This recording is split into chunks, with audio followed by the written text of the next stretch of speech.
Hey guys, and welcome to another episode of Woke by Accident Podcast. It is a weekly chat about socially conscious topics impacting the culture. On this episode, we are joined by Sambaza, host and creator of the Sambaza Podcast. Hey guys, and welcome to another episode of Woke by Accident Podcast, a weekly chat about socially conscious topics impacting the culture. We are excited to have our co-host, Sambaza, host and creator of the Sambaza Podcast, hailing from the Republic of Kenya in East Africa. Sambaza has made a remarkable impact in the podcasting world, earning 3 nominations for Best African Diasporan Podcast by the APVA. He was a featured presenter at the 2024 Afros and Audio Podcast Festival and a participant at the 2025 Podfest. Welcome, Sambaza. Hey, Jen, what's up? How you doing today? Pretty good. And how was your week? Pretty good. Very busy, but that's good. Really good. Looking forward to our show. We appreciate everybody tuning in and following the content. Glad to bring another exciting episode and guests for you guys today. So, and I have the affirmation of the day. Yeah. Let me go ahead and say what affirmations we have for the day. I am not defined by my past. I am driven by my future. That's the affirmation for the day or for this week. I am not defined by my past. I am driven by my future. Sorry, I highlighted a different one. Okay, absolutely. Well, thank you for sharing that. You definitely want to continue our trend of promoting positive mental health with affirmations. We encourage you guys to do that as well. You may want to start your day with an affirmation. So we definitely will continue bringing you guys an affirmation. So I'm glad to be back with you guys with our Woke by Accident Sambaza collaboration, where we dive deep into culture, music, and stories that shape our world and bring you interesting guests and conversations. Today, we're continuing our celebration of other creators in the digital space, acknowledging Black history, and we also will be talking about preserving the culture and the legacy of one of the 5 elements of hip-hop. So really excited to get into this conversation. Before we introduce our guests, any thoughts about our topic and guests for today, Sambaza?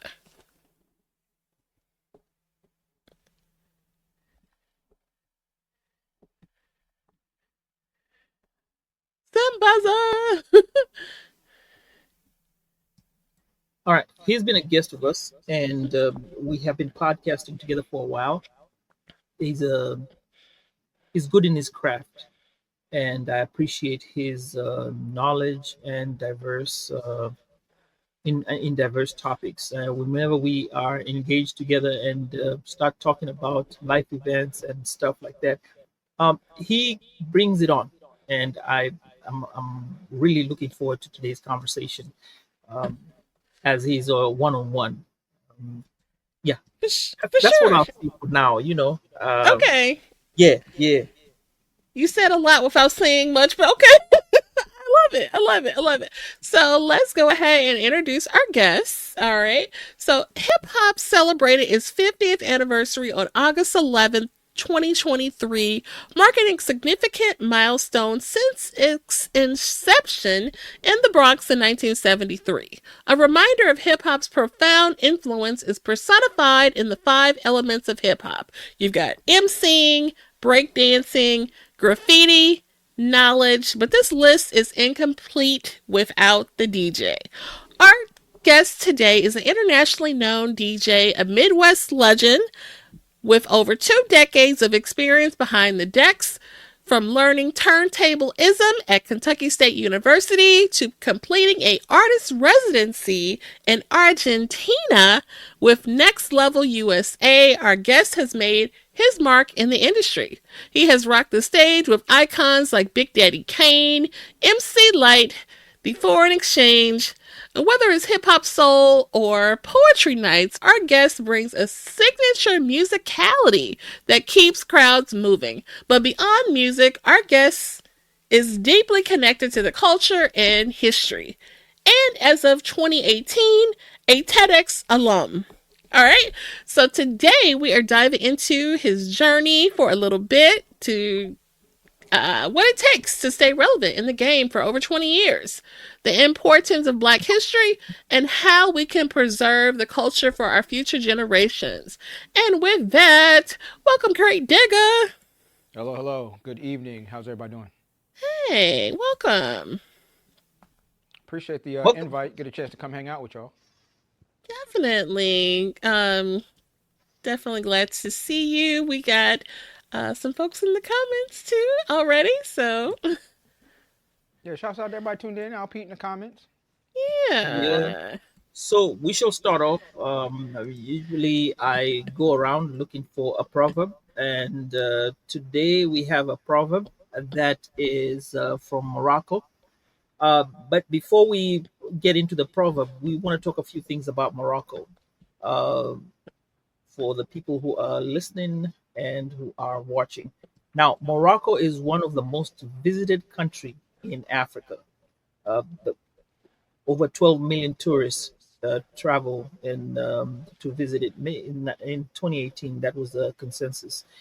Most Moroccans are multilingual. I think they speak French. They have two official languages, Berber and Moroccan Arabic, but they also speak some French due to the French colonization. Moroccans love tea, but worship tea. The coffee culture is different from most Western countries. Coffee is like a social ritual where people just sit and just drink it in like the evening. Now it has the oldest university in the world, and I think it's called Kai- Kairouni Mosque in Fez. Became the world's first university in 859. Okay, now here's the proverb that we have for you. It says, "There is no beauty, but the beauty of action." Um, yeah, actually, that's quite a fitting proverb for kind of one of my pet peeves slash greatest kind of motivators. One thing I hate is like people who say they gonna, like people are always gonna, even if they never do. So like I hate when people say I'm gonna do this or I'm gonna do that, because 9 times out of 10, either they are saying it after you did what they said they were gonna do, like, oh, I was gonna clean that up, or I was gonna go do it. Like they never tell you ahead of time, like, hey, I plan on doing A, B, and C. You do it or it gets taken care of, and then they inform you, oh yeah, I was gonna do that. Or when people just say they're Mm-hmm. gonna do something, even with the best intentions, the fact is the way humans are made. When they say they're gonna do something, there's a certain dopamine rush that they get. So whether they actually do the thing or not, there's already a reward, so to speak, that's already been received for just saying you're going to do something. So saying I'm going to listen to your podcast, or I'm going to buy your album when it comes out, or all these things that people say they're going to do, specifically when we talk about creatives, um, whether they do them or not, there's already been a reward received, by saying you're going to do it. So, you know, back to the proverb, like, yeah, saying you're going to do something, like that's beautiful, but what's really beautiful is actually doing it, actually doing the thing, putting action behind the words. We can all There you say go. anything, but when you put action behind what you say, that is one of the most beautiful things a human can do, is be someone of their word. Absolutely. I would answer your question, but you don't have your mic on, so I'm going to talk about Morocco while you figure that out. So I my just had question to is, mute it for a minute. yeah. So is Casablanca in Morocco? Am I Yes, correct in that? And if, yes. if I'm not mistaken, is Morocco the most northern point of Africa? So like if you, there's that very short, I don't know if it's considered a strait or if what it is, but like that very small bit of water between Europe and Africa that Mm. makes Morocco one of those You're right. ports or spots that I won't say everybody, but part of why it's the most visited is because it allows such a short travel distance into those European countries. And I don't know if that's Spain or Portugal that's right there on the tip, but if I'm not mistaken, that's Yeah, you're those right. things interrelate. Yep, yep, Okay, you're cool. right. All Appreciate it. right, Now, what were you so asking? What were you asking me before you turned your mic oh, on? the conversation. We're gonna talk about the conversation now. You've been in the game for over 20 years, and hip hop recently celebrated 50 years. We already talked about that. But from your point of view, what does the DJ have in preserving and pushing Black culture forward as a DJ? Yeah, so this year marks 28 years I've been a DJ. I've been involved in hip hop for much, well, I won't say much longer, but almost 7 to 8 years longer than that intentionally. And then my awareness of hip hop, of course, dates into the mid 80s.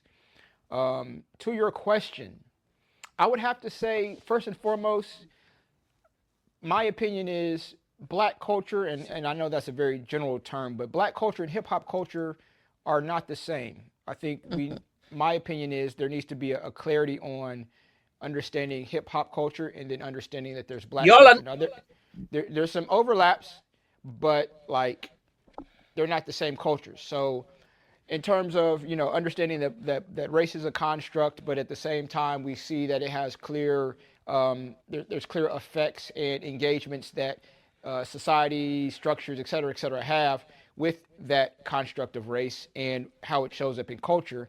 Hip hop is a bit different. Hip hop is a culture that you have to not necessarily buy into. That's not quite the right word, but you have to choose to be part of it. Just being born Black, just being born in the Bronx, just XYZ doesn't automatically put you inside of hip hop culture. Hip hop culture is one of wanting to be inside of it, wanting to engage it, and then actively being a participant in whatever capacity, whether that be directly through one of the elements as you mentioned, or in multiple ways. But to your question, I think it's important to make that delineation. Because then to your question, I say to an extent, the DJ really doesn't have a role in Black culture. It can. I think music is a better way of, and I don't want to like put words in your mouth, but I think music is a better way of phrasing the question. But to the question itself, the DJ can play a role in pushing forward that component of music, of oral or by the ear traditions that once again for those who really study culture, they understand that culture has an actual definition and it has things that have to be like it has criteria that have to be met, and one of those criteria is the oral or by the ear tradition. So I think the DJ can play into keeping that alive inside of that kind of generic term of Black culture, whether it be through music and understanding how music can through the generations and through time has been both a way of communicating actively, overtly, and secretly communicating, being able to say things out loud and be heard by people, but not being understood by everyone because you're not saying it in a language that they're active in. Or just once again, if you talk about like line dances and all these other kind of offshoots of what the DJ helps facilitate, I think all of those things are important. So once again, I think music has a role and can have a role in moving culture forward, Black culture specifically, but the DJ isn't always involved in that from the aspect of that quote unquote Black culture, in my opinion. Okay. And speaking of culture, Black history is a huge part of our culture, and in celebration of and acknowledging Black history, we definitely want to have you share why Black history is important to you. We've had some conversations about how, Black history is not necessarily celebrated everywhere, and not encouraged to be celebrated. So we definitely want to have you share why Black history is important to you. So Black history, for me, quite frankly, from a personal aspect, is really like it's a story of my people. It is literally like the bibliography, the footnotes, the story of my people, both from a DNA like blood relative perspective, but also like the people who I come from, my community, the people who I am in community with. And that to me is more than just like the facts of like who invented this or who created that or who was the first this. I think those things are important, but also it's important to understand kind of there's in my opinion there's strategies, there's frameworks, there's keys, there's influence, there's support. There's a lot of things that can be gained from understanding the story of those who have come before us, what they Yes. engaged, what they put up with, what they dealt with, how they were able to interact, overturn. There's all the things of Really human experience. survive, right? Yeah, so all the Yeah. things of the human Mm-hmm. experience, specifically to African Americans. I think that's an important story for us to know. Now, I Mm-hmm. think the history aspects and the aspects of contribution and engagement and all those things and representation. I think those are important for everyone to know, but specifically for African Americans, for wider demographics as well, but specifically African Americans. I think it's important to understand those things for those direct personal connections. From a professional standpoint, black folks have been making a lot of creative, influential aspects, whether it be art, whether it be music, whether it be technology. There's just a lot of things that black folks have done to offer kind of tools or assets to the cultural spaces and the creative spaces that I'm involved in. So, from a professional aspect, understanding who those people were and how those kind of technology things happened is interesting, and also helps me engage those spaces to kind of either be influences on how I can change and or in, improve my Mm-hmm. engagement, but also once again to have that sometimes reverence isn't the best word, but having that respect and reverence for the people who created the things and the structures and the platforms and the equipment that allows me to do what I do and be successful, at it for nearly 30 years now. Wow. Man. Yeah. That's cool. That's So, cool. in 2018, you had the opportunity to take the TEDx show. I know it's a big deal. A lot of people do want to be on the TEDx as well. And you offered a presentation about legacy in your hometown. Please share any fond memories of the experience and what you did to prepare for this moment. So 2018 offered me the opportunity to be one of the part of the group of the first TEDx King Lincoln Bronzeville cohort. They've been doing TEDx annual TEDx sessions ever since 2018. So being part of the first group in that TEDx community is I think what they're called. Is definitely an honor and a little space in history. Um, Kind of first and foremost, like learning how to present the concept I had was like the first. I don't want to call it a hurdle per se, but like the first thing I needed to do was how am I going to tell this story Mm-hmm. um, in a way that's very authentic to my voice. But then inside of the kind of TEDx rules, so like TEDx and TED Talks, they have kind of rules and standards and kind of things. For example, like that red dot, the carpet that you see, synonymous with TED branding. Like everything you do has to be on that red dot. Like Mm-hmm. by their rules, it's not a TEDx or a TED Talk if you're off of that rug doing a presentation. So once again, for those who haven't seen my TEDx presentation, it's not just me up there talking, but I also have a whole DJ setup. So I had to figure out how do I have my DJ set up? How do I navigate from behind the turntables to back out front?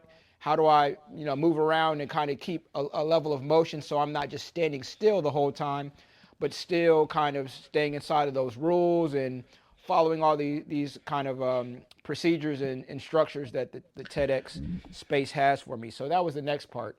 Um, and once again, each TEDx community is different, but the TEDx community that I engaged with, while they definitely want you to present in your own voice, they still want you to kind of present in a way that speaks to the larger and engages the larger TEDx brand. So once again, learning how to quote unquote translate what I was trying to say into that was kind of the next thing. And once again, the folks who put on that TEDx and built that TEDx community, this was their first time doing it. So we're all like first time. So first time TEDx presenters, first time TEDx organizers. So there was just a lot of learning, a lot of kind of getting it wrong until we get it right that was going on. And to be honest, part of my experience was not at all, there are memories that will not, go away because they're part of the experience, but they're not so fond. There was a lot of unmet expectations that I kind of had to push through and kind of just deal with. That once again, it wasn't anything personal or it wasn't anything intentional, but once again, you're doing something for the first time. Things get overlooked. Things aren't realized until after the fact, and you can look back and say, "Wow, I didn't even have a perspective or understanding that this, and that." But my experience, had all of those highs of a TEDx, but also had some very unfortunate or unfond memories that once again are all part of that overall experience. But once again, to be able to say, that I got, a lot of people, before things changed, a lot of people had those blue check marks on their social media. And before I had a blue check mark, I had a red dot. And that red dot still holds a lot more value to me than the blue check mark that I have. Amen. But yeah, it was an amazing opportunity. Shouts out to Melissa and Kaleem, who are part of the TEDx King Lincoln Bronzeville organization team and all the folks who work with them. But it was an amazing experience. I wouldn't give it up for the world. And I'm thankful to be part of that first class of presenters in that community. Yeah, kudos on that. That is such a great honor that you had, and I did. It is that video is out there. We will have share that link in the show notes where people can check out Krate Diggers. If you do a search on YouTube, TEDx Krate Digga, it will come up, and it is a really great presentation. So I encourage you guys to check it out for yourselves. Along the lines of culture and sharing with we love speaking with content creators on the show. You yourself, while you don't have a podcast, you are definitely a content creator and you document a lot of your processes. You recently created a film, and so I wanted you to share about that in relation to preserving the culture for the future generations. Please share. Yeah, so long story, very short. For the past, I want to say 3 years, I've done a short film to kind of kick off the year. So at the beginning of each year, I release a short film. Various films have had various kind of themes, but they all are birthed from the context or the concept of who I am as a DJ and how I share and present that. This past year, because of we got some funding and some grant assistance and support, so we had to release during the calendar year of 2024. We dropped it a little, I feel like it was either the 30th or right before the new year. But all that to say, as a person who's always been creative, always been making things, and over the years has slowly but surely gotten better at understanding lighting, understanding video, how to incorporate audio and video concepts, how to take an idea that I have that's usually an audio-only concept as a DJ. The vast majority of what I do is audio-based. But once again, in a world, especially with social media and technology allowing us to do so much more, I'm always looking to figure out how can I do more? How can I take this idea, this concept, this message, and present it in a way, I guess I could say this more holistic or more kind of surround or wrap around or wider reaching, overarching, whatever kind of adjective is best applicable. So this past year, I took on the concept of kind of what is a DJ. For anybody who is knows a DJ or sees different conversations online, like quote unquote, what a real DJ is or isn't is always a hot topic, because if nothing else, you're going to get a whole bunch of people saying a whole bunch of ridiculous things. So it's kind of always a lightning rod for engagement, if nothing else. And I kind of just took on that kind of like addressing the question of what is a DJ. And I kind of just answered in a way that was most authentic to my perspective and where I'm kind of at now. And inside of that, I kind of share, what my thoughts on this same topic were, 15 years ago, 25 years ago, et cetera, et cetera. So yeah, it's roughly 30, 35 minutes, give or take. So I would encourage everybody, you can go to kratedigga.com or other spaces, check it out, and I would love to hear people's feedback on, what they thought of the film itself and or how I approached and engaged the question of what is a DJ. Nice. Oh, that's awesome. That's awesome. So now, a question about the name that you use, Krate Digga. How do you want to be remembered when people hear your name? As a G. No, I'm joking. I would have to say, first and foremost, everything that I do in terms of presentation to the public, not just like performances, but specifically performances is about experience. So whether that's, you're at a club and you hear a song that becomes one of your favorite songs and the first time you heard it is because Krate played it, or you're at a club or an event and the DJ breaks off into a neo soul set that you absolutely didn't expect to hear, but you are so excited because most times when you're out and about you don't hear this type of music, et cetera, et cetera. Or you're at a venue, an event, and you meet somebody, and then 5 years later that somebody is your wife or your husband. Or you're getting married and you hire Krate to be the DJ for your reception, and experience whatever engagement that you have or involvement with the Krate Digga kind of universe or brand. I wholeheartedly want it to be about experience, whether it be an experience that you never forget or experience that kind of you forget, but if somebody mentions something, you're like, oh, remember that one time when, or remember when we heard Krate or whatever. So, there's plenty of experiences we have that don't stay at the front of mind, but once mentioned, we pop right back into where we were, how we felt, et cetera, et cetera. So I definitely want it to be about experience. One thing, once again, especially with what technology is nowadays, like music is everywhere. You walk into Chipotle and you hear music, and I'm not saying that it is this, because sometimes I go to Chipotle and I'm like hitting the Shazam button because whatever this is playing is dope. So like no matter where we go, whether we're out and about or just off of our phones or whatever, music is accessible. So if you're gonna come out and hear me spin, I don't want to present something to you that you can get if you're listening to Spotify, or that you can get if you're watching whatever. I want you to at minimum be able to say that I went out, I saw this DJ, and I had a great time, or I had a great experience. And even if I play all of these songs that and they're on your playlist and you hear on the radio, I still want the experience and the way that I presented them to be something that you take away from it being not a cookie cutter experience. So experience is what like the Krate Digga brand is about. Nice. I have a question. This is one that I think I've missed, and I really want to kind of send us back. We're going to go back to your youthful days. You went to That's Berkeley a long way College. back, but we should try. Yeah, we're going to go all the way back to your youth. Uh, you went to Berkeley, right? And Berkeley is well known for music. Is that where you got inspired to be a DJ, or had you gone to study music there, or what was the connection between DJing and Berkeley with Krate Digga? So actually, my Berkeley classes were online, and this is 2014, 2015-ish. So I took some online classes through Berkeley because I wanted to improve my understanding of a couple of different music production softwares. I had been producing since give or take year 2000.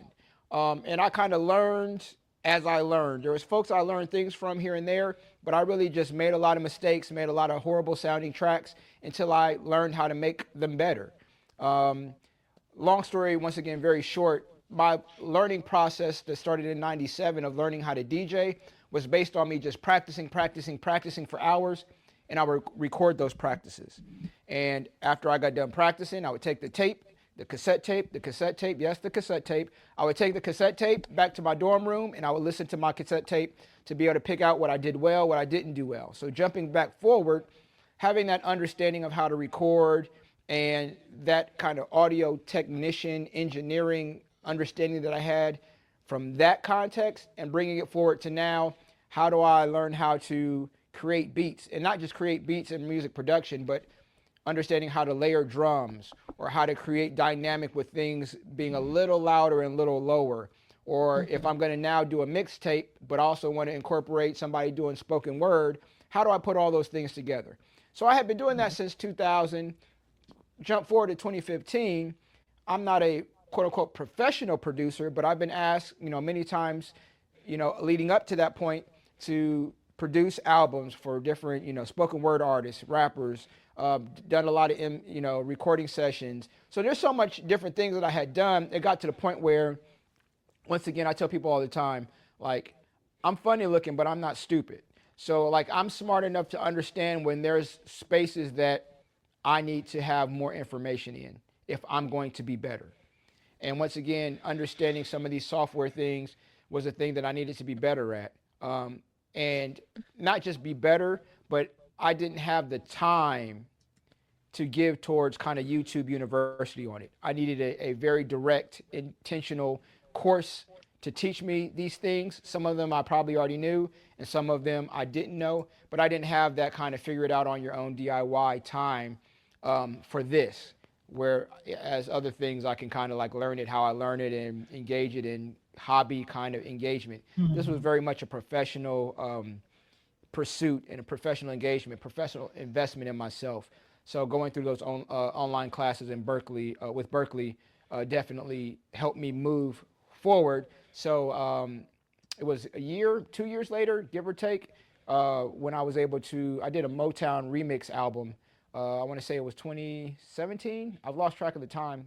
I've done a lot over a lot of years. But when I released that, having gone through that process helped me make sure that that album sounded as good as it sounded. Sometimes I go back and listen to it and I'm like, wow, like this really sounds good. Like even in the most objective ways, like even if, well, let me rephrase.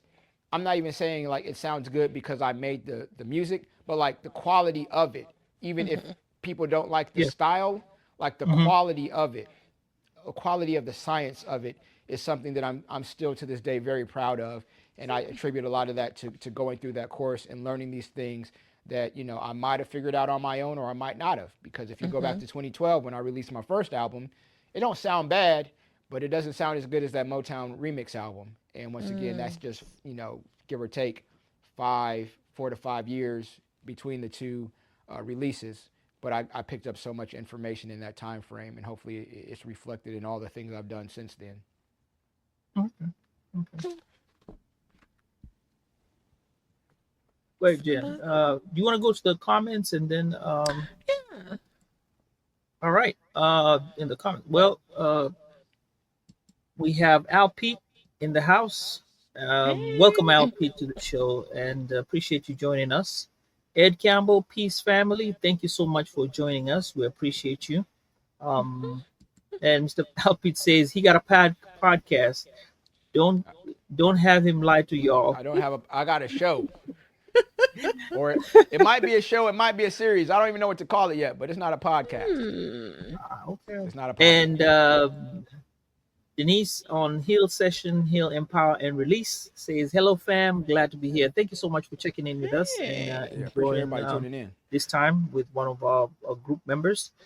Well, Krate, you just told me to kind of, yeah. Which I have another question regarding curating a set, because you do curate sets from time to time. I've seen you online doing that. How do you curate a set that truly connects with your audience? So I'm trying to figure out the best way to explain this without taking another 45 minutes. So the most concise way is going back to experience. I have to decide based on, where I'm performing, who the demographic or crowd is. Like, is there a larger event that I'm kind of fitting myself into? All of those kind of specs, so to speak, inform the answer to the question of what message or what do I want to say to these folks. Once I figure that out, I then start to pick the selections are based once again on all of those kind of parameters and specifications that I think best tell that story. But once again, above all else, I'm a hip hop DJ. And when I say I'm a hip hop DJ, I don't mean that in the sense of I only play rap music, but I am a hip hop DJ in the sense of the traditional cultural sense of when I DJ, no matter what the what the genre is, no matter what the demographic is, you're gonna see me scratch, you're gonna see me, juggle a bit. You're gonna see me manipulate the music. You're gonna see me touch the turntables, move these records, and create a whole new kind of sound or new song, so to speak, with the songs that I have. So inside of that curation, I also have to find songs that have sections and pieces that allow me to then engage that style of presentation. So all of those kind of things come together when I'm curating a set. Sometimes it's a little less, I don't want to say intelligent is not the word. What's the word that I'm looking for? There's a word that'll come back to me like in the middle of 2 questions from now. But sometimes it's not so cerebral is the word. Sometimes it's not so cerebral. Sometimes I'm just at the club and I'm like, yo, I got 250 songs that I want to try to get in these couple of hours. And I just have to curate like what the order is for the vibe to be right. But it may not be as cerebral of an engagement in that space versus if I'm doing a lounge or if I've been hired or, commissioned to do something at the art museum or, those type of things. So once again, I don't want to say one is easier than the other because it's absolutely not. But I also know like the different kind of parameters or structures that are placed upon the event help guide, which lane do I want to take, what experience do I want to take these folks to, what message do I want to share, or even if the message is just have some effing fun, then that's what the message is, and that's how I present the music. Oh, nice. Nice. How many albums do you think you have behind you? I have to ask. If I say, I'm trying to think roughly, and I feel like I did the math at some point, like each one of these squares, Right. we'll just say is roughly 50 albums. And I know you can't see the whole thing, but this is a 4x4. So we're talking about 1, 2, 3, 4, 8, 9, Oh my 10, goodness. 11, 12 and a half. So we're saying, I don't know what that math is. We're 12 and a half times 50. So we're talking That's about 600. roughly 600. So there's roughly 600 behind me. I got 2 boxes. I don't know if I can lift this with my old arm, but I got some, I don't know if y'all can see this box here, but these are 45s. So there's probably another Oh wow. 145s in this box, another 45 box behind me. So we're talking about another 245s.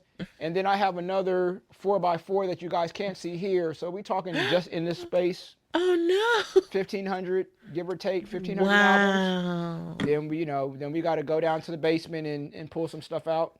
So it is easy for me to estimate that I have over 2,000 12-inch. Well, let me rephrase. Oh my According to 45, over 2,000, pieces of vinyl, for sure. And I've thrown out or given away, sold, a lot over the years.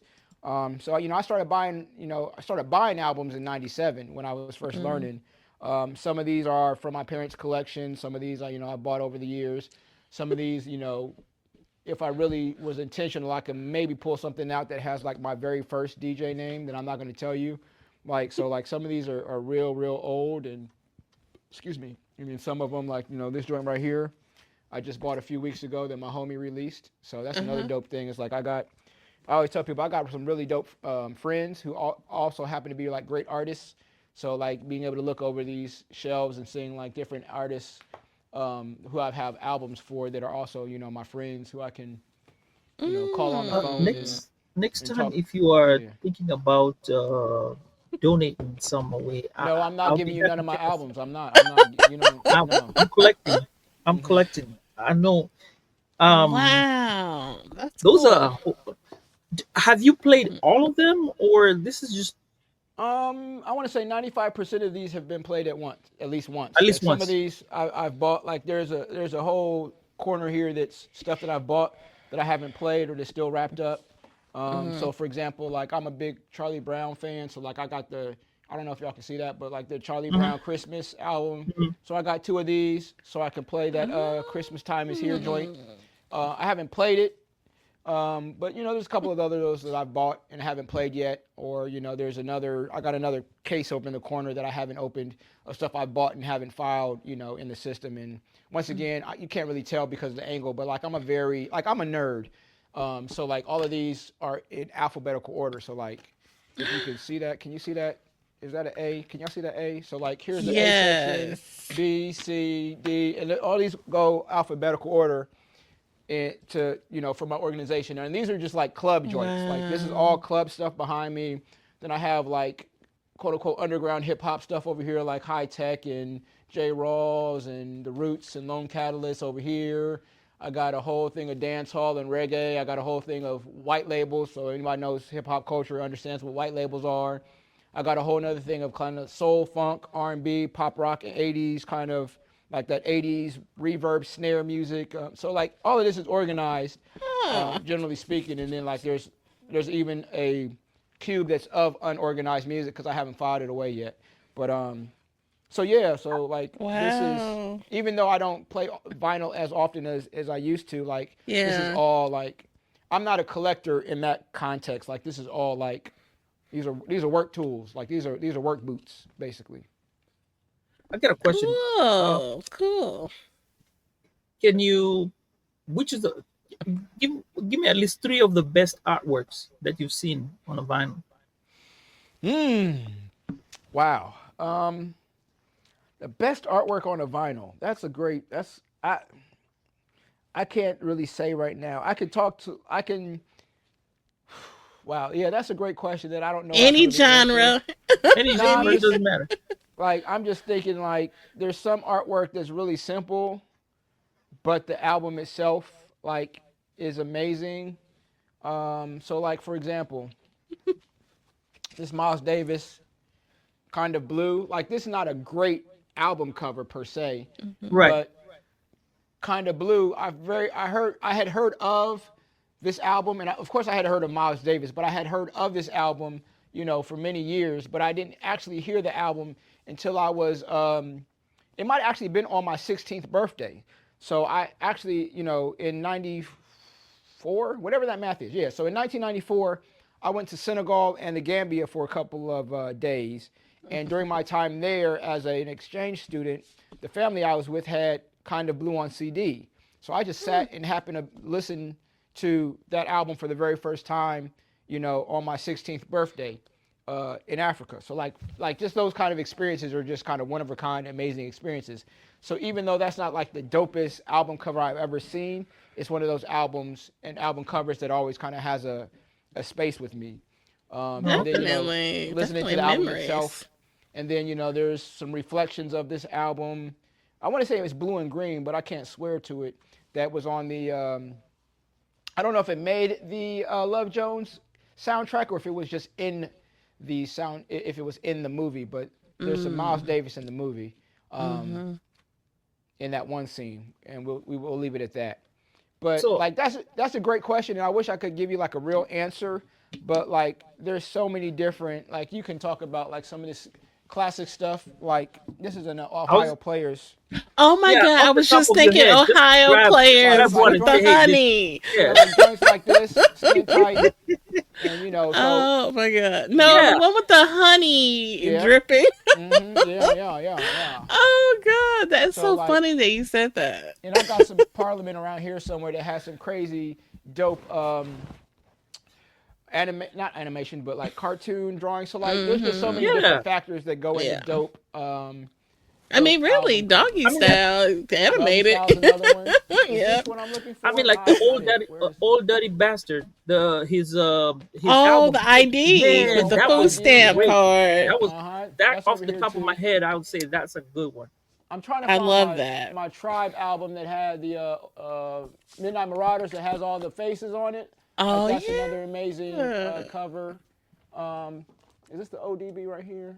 I don't know, but yeah. So like, I got a lot of those that you're referencing, and that's Mm-hmm. one thing I love about albums is like sometimes you don't even have to listen to the album. You can just look at the cover, and there's so much conversation that could be had just based on what the cover of the album is. I can't find the ODB right this moment because even though these are in alphabetical order in letter, Okay. they're not in super alphabetical order. So, but yeah, so like there's those, and then for those of you who really like collect, I want to be able to pull this out, and I feel like I'm not gonna find it, but like sometimes you just see like anyway, you just see Kid, like album kid in a covers that are candy so store. ridiculous. Like this is just like the most ridiculous thing I've I ain't ever got your seen. wheels spinning.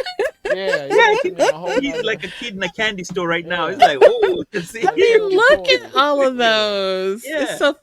It's so funny. It's a big age difference between me and my sister, and she was a big album collector. I used to sit and just play in her albums, hmm read the jacket, sit there and yeah, Oh read the yeah. words, and play the songs. Sitting there listening to Rick James and Tina Marie. yeah, yeah. You know,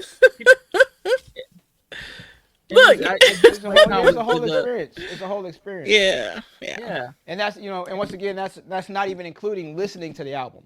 Like you Hmm. said, you could pick up an album and have a whole experience with an album, and and never even listen to it. And I think that's one beautiful thing about specifically vinyl.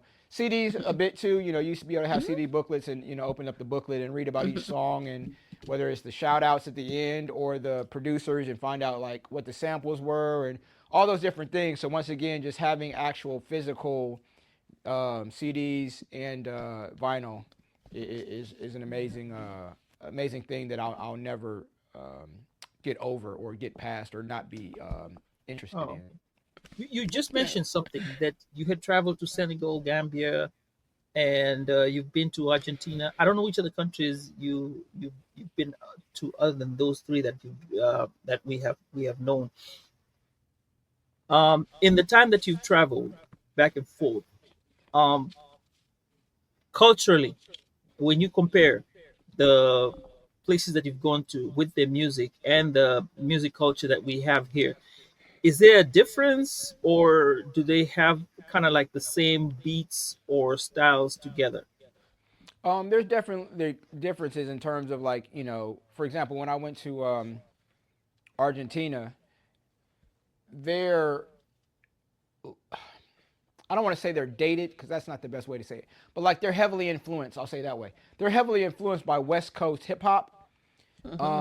and like heavily influenced by like Dre, Snoop, Tupac, like that pocket of West Coast music. Now, of course, they listen to other type of hip hop, and they have contemporary hip hop artists that perform now. But like if you really like sit down and talk to a lot of at least the folks that I engaged with when I was there for the 2 weeks, they're heavily involved, and I don't know exactly why, but they're just heavily involved with that West Coast sound. Hmm. I don't. I have my guesses, but I can't put my assumptions in those guesses on them. It was just so clear, even moving through the streets and seeing the graffiti and kind of the other aspects of hip hop culture being very much alive in the scene in the city specifically of Buenos Aires where I was at. And then you talk about other places. Hip hop as a culture is alive in all those spaces, but there's still those kind of local, regional, and specific cultural elements and influences that have their own space. So if we talk about West Africa, like hip hop is part, it has its own engagement there, but there's still those Hmm. traditional West African aspects that may influence the music or know like in this space is a traditional West African context, but I could take some of those influences and incorporate them into how I engage hip hop because once again the music is the music and the music is really a voice of or a methodology of speaking about who I am, what I see, what I'm engaging, what I'm seeing, what I'm dealing with, and what that shows up as for different folks. In part is as specific and kind of there's another word that'll come back to me, but like language, the same way language changes, how we express ourselves, even through hip hop, can change equally, and all be as equally valid as we move from space to space. So Okay. as we go along, we're talking about the topic here is about preserving culture. Now, do you think the fact that, as you mentioned, that them playing Snoop, Tupac, um, whatever they have influencing from here, from the United States, does it mean that they are preserving the culture? Because at some point, even if they're going to mix the songs, it has to originate somewhere. So when you trace the lineage back to where these beats originated from, you'll say, okay, they had this influence back to the African American culture, which you would say, hey, you know what? They're preserving it because if somebody would be a historian, would trace it right back to where it started from, and there's no way it's gonna die away. Mhm. There's always gonna be elements of it being traced around the world. You get what I'm saying? Yeah, so I'll say this. Hmm. There's different. So I guess I'll start with this. My belief is your why informs your how. So why you're doing something will help kind of instruct how you do that. Mhm. So why are we looking to preserve the thing? Are we looking to preserve it because we have an appreciation for the culture and we have a reverence for where it came from and we want to be a part of that lineage of being part of this thing that has given so much to us or that we love, and we want to be able to respect where it came from, the people who built it to where it's at now. I want to give my contribution to it, and then have it be intact for those who come after me to get the same love, joy, benefit, etc. from it that I got from it, and opportunities that it may have given me. That's one reason. Or are we Mhm. preserving it because I want to have my opportunity to make millions of dollars off of it too? So, like, let's keep this thing alive at least long enough for me to get my bag. That's Some people approach it that way.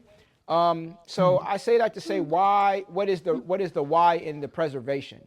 Mhm. I'm for the most part always down with preserving culture. I think culture can grow without throwing out any traditions in it. I think culture can Mhm. grow and still have reverence and respect for what it came from. I don't think everything has to stay stagnant or has to stay traditional Mhm. um, to be respected or to be recognized. I think things can still grow, but at the same time, um, when we grow too far from any tradition, we're no longer preserving a culture. We're kind of shifting, changing it. And sometimes that's cool, and sometimes it's not. Once again, some things just ain't hip hop. I don't care what you call it. I don't care how you made it. Like, none of that matters to me. And that's not me saying, like, it is up to me to say what is or what isn't hip hop. But hip hop culture has certain things that it is and certain things that it isn't. And if it's not that, that's fine. It doesn't mean it's bad. It doesn't, but it's not hip hop. So once again, I think there's different spaces to have fair conversation about how, once again, we can move culture forward without revoking, erasing, or kind of destroying what it grew from. Because once again, in doing that, it's almost like we're cutting our ankles off. Like, we may still have legs, but if we cut ourselves off at the ankles, because we want to go this whole new direction to be this other thing, we're really like not doing. We're really doing ourselves a disservice, whether we Hmm. see it or not, whether it's short term, long term. Mhm. But once again, I think it's important to preserve culture, but it's also understand why are we preserving the culture, Mhm. because preserving traditions and preserving culture to me aren't always synonymous. They can overlap at times, but they're not always the same. Okay. And you mentioned a new project that you're working on that's coming up that's not quite a podcast, but could be something storytelling. Please share. Yeah, so I'm part of a collective known as the UMA Creative Group, a group of five great guys who are creators and creative in many different ways. So we have a platform on YouTube, and one of the things that I'm going to start creating and bringing specifically to that platform is called Over the Music. And the concept of it is really just, as a DJ, once again, approaching 28 years, I've been a lot involved in a whole lot of different conversations, both overheard and directly involved in, and seeing a whole lot of people post a whole lot of things, some absolutely ridiculous and some absolutely insightful. And then, once again, just sharing, insights, perspectives, opinions, just kind of just talking. I try not to be like too irreverent, but like I'm not doing this to make friends. I'm really, sharing insight, challenging some things, challenging some people indirectly, or challenging the concepts of people more so than people. But once again, just kind of, saying what I got to say and sharing my experiences and my perspectives and incorporating other things into the conversation. But it's really just about like all of these conversations that I hear and part of, and all those things that happen around the kind of zeitgeist of music and DJ life, culture, perspectives. But we're having this conversation over the music, so we can really kind of hear what's being said and not just the social media blurbs or the engagement or rage bait that gets thrown around from time to time. Okay. Sounds dope. We look forward to that, and that'll be coming next month. Oh yeah, so it starts in March. I don't Okay. have a hard schedule like every blah blah blah, but March is Saturday already, and it hurts my heart to say that out loud, but it's already March. But yeah, Sure. so March will be the kickoff of that series, and once again, I'm not sure how often it'll come out, but if you go to youtube.com at the UMA Creative Group, UMMAH Creative Group, hit that subscribe button, and you'll be aware and get those notifications when we drop new content, not just from myself, but from anybody in the UMA. Okay, we will Oh, definitely that's share the awesome. link Yeah. in the show notes. Um, Chats.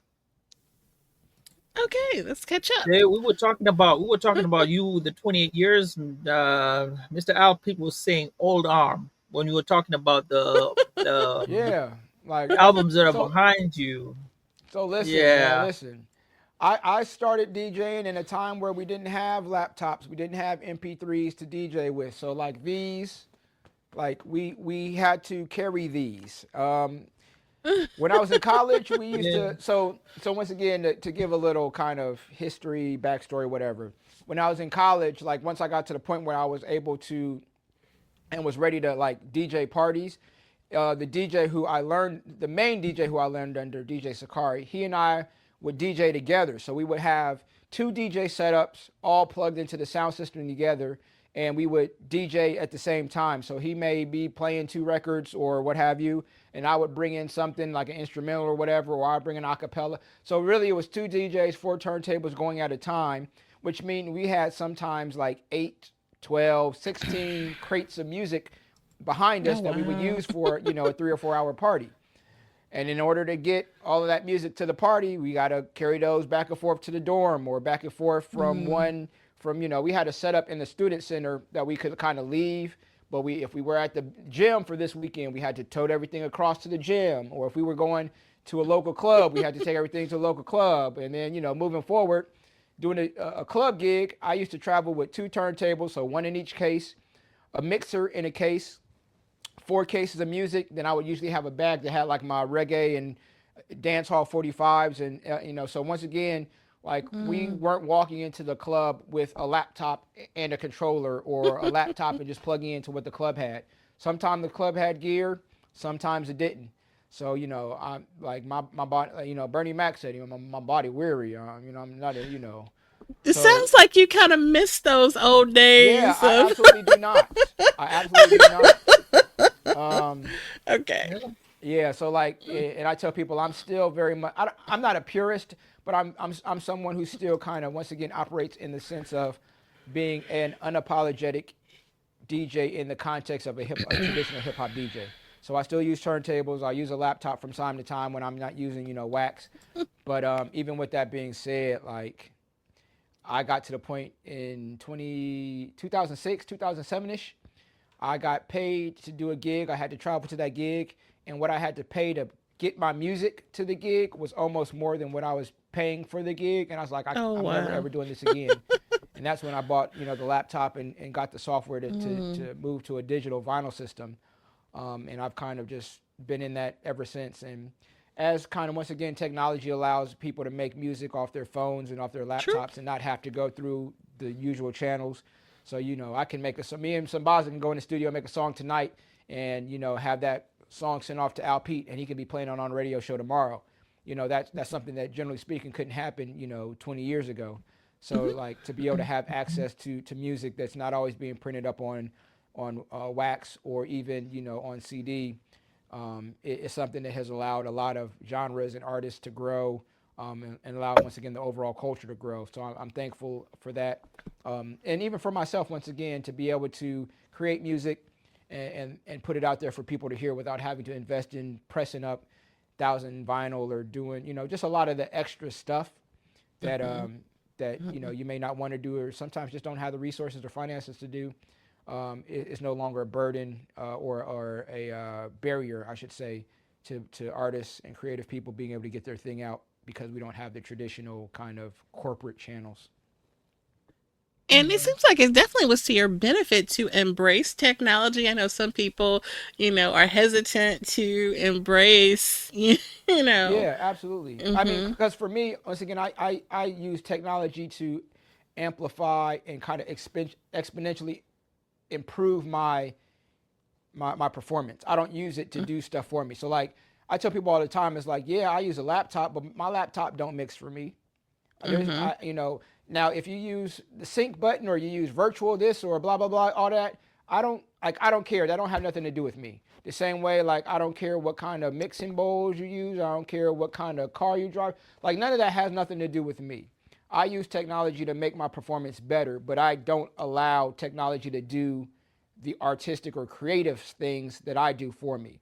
So I still got to get the blends right. I still got to have the EQ right. I still got to set my own volumes to make sure that the blends are back. Like all of those things that I learned with wax, I still do those things, but now I have cue points where I can do things quicker, or I can, once again, I can collab with my brother Al Pete or whoever and create a song and play that song on a mix show or at a live show without having to worry about getting it sent off to be mixed and mastered and put on a 12-inch pressing and wait for it to come back from Germany and blah, blah, blah, yada, yada, yada.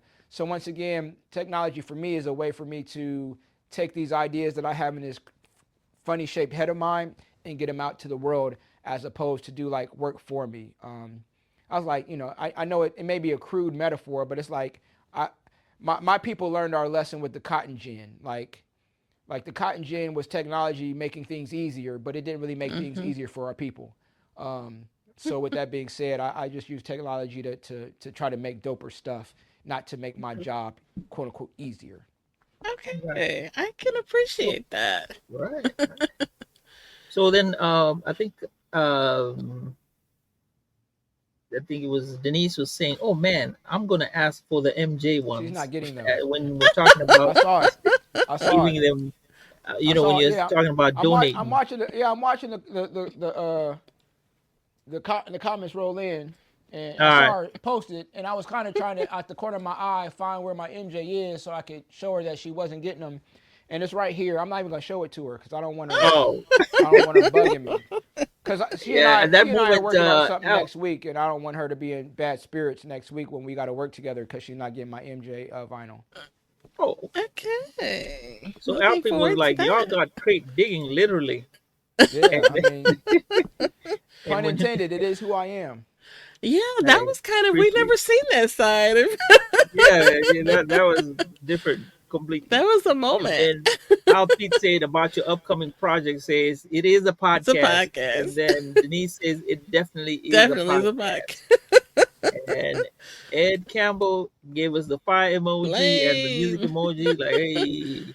And Appreciate it. Denise Appreciate is it. just laughing at whatever's going on right now. Yeah, I'm gonna report her now.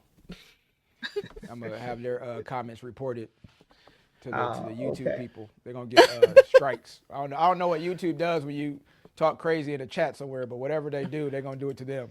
Uh-oh. Oh no. So we're gonna ask